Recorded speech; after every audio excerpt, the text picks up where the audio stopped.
pocket stick. Another day, another dollar. Let us get into Anki, our flashcard system.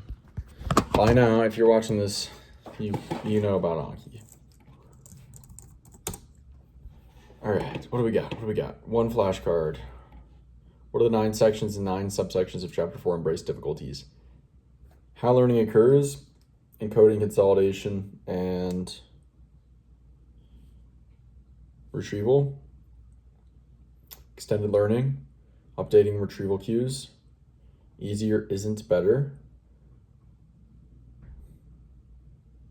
How effort helps. Dang it, hold on. Did I turn this shit off?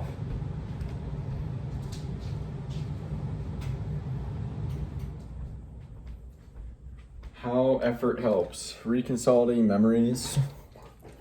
Creating mental models.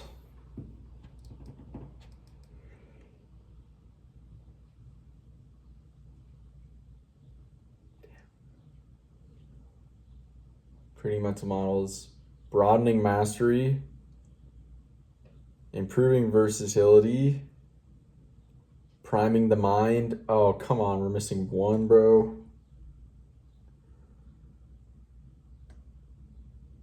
Dang it, bro. All right. Let's keep going.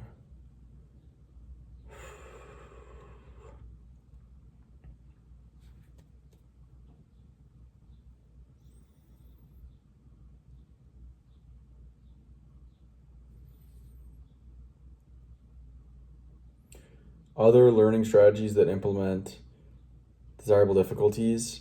An example of generative learning, failure in the myth of errorless learning. Undesirable difficulties to take away. Fostering conceptual learning is the only one we forgot.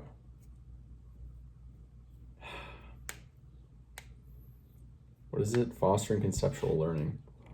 All right, one more time. From the top. How learning occurs. Encoding, consolidation, retrieval. Extended learning, updating retrieval cues. Easier isn't better. How effort helps. Reconsolidating memories.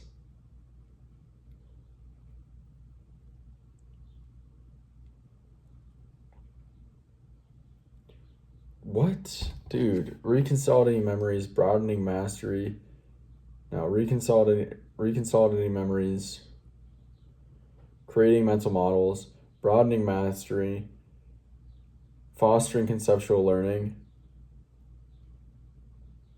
improving versatility, priming the mind, other learning strategies that implement desirable difficulties, failure in the myth of errorless learning,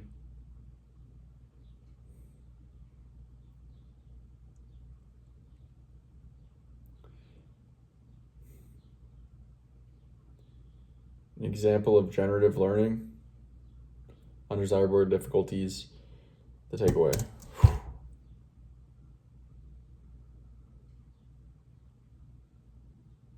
Got it. All right, then what did we read about yesterday? We were reading about this intro paragraph. It's a story, jump school story.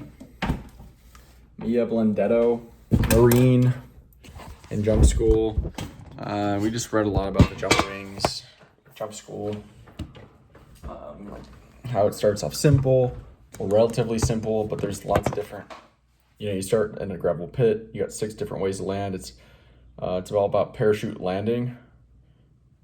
You got to distribute the force across your body, so there's like 6 different ways to do it, depending on all this other stuff, like wind, terrain, etc., obstacles, trees, power lines, etc. So you start in the gravel pit, then you go like off a 2-foot board, then you go from like a zip line, you go from a tower, and then eventually, if you pass the first 3 weeks or the 3 weeks of the academy with all that stuff, then you'll jump out of an actual plane. And if you do 5 of those successfully, you'll get your flight wings and your certification, or your jump wings. There's no notes allowed. The primary instructional method in jump school is actually doing. Okay? I think that's basically everything.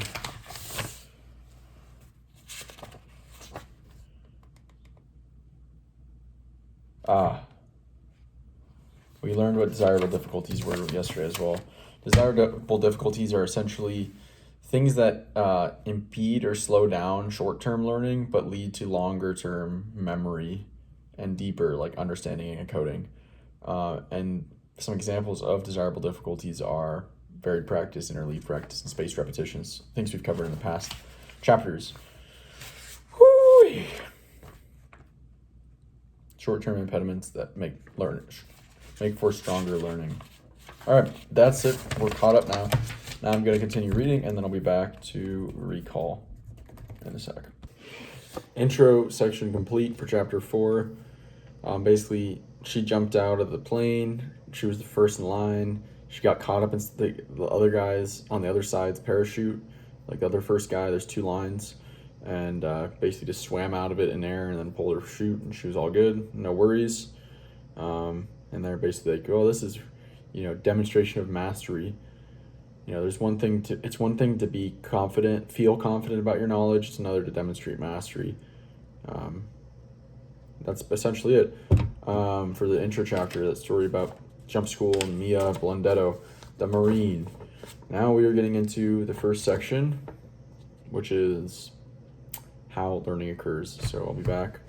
I think there's just an intro paragraph to this section, and then it jumps into the subsection, so I'll just read this intro paragraph and be back in a sec. I actually just went ahead and read the first subsection, encoding. There's only one sentence to intro these subsections. It was basically just like to demonstrate that how learning can be beneficial if it's difficult through desirable difficulties.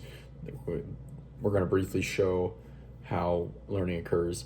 And so this first section is encoding. Well, my understanding of what encoding is from this reading is something occurs externally.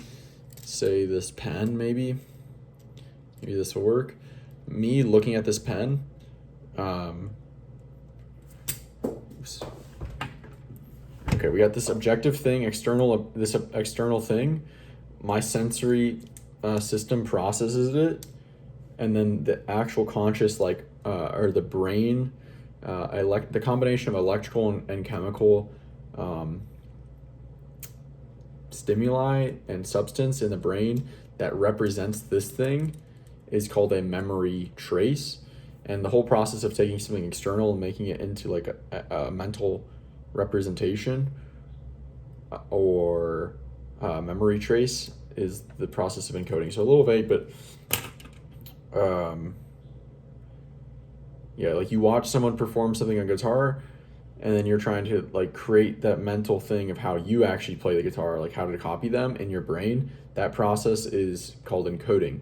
And basically encoding is just getting information into external information and making a mental representation, aka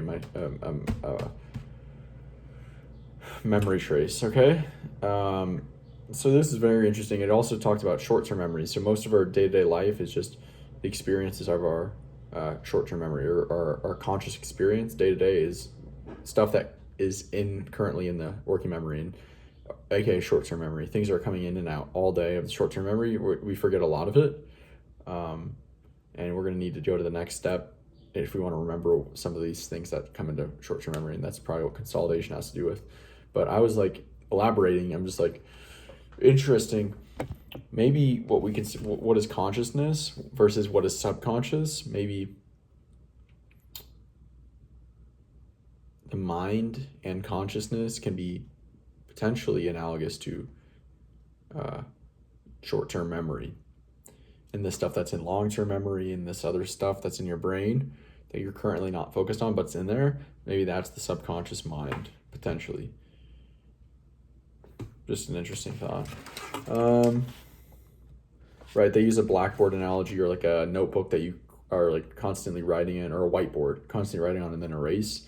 When you write something in, that's like it's now in working memory. If you erase it now, it's out of working memory.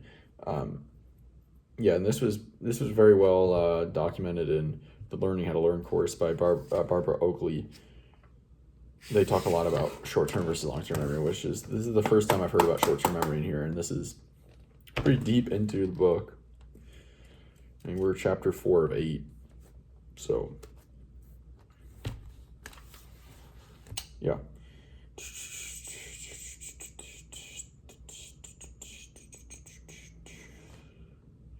Something external, sensory perception, mental representation, aka memory trace. That's the process of encoding. All right.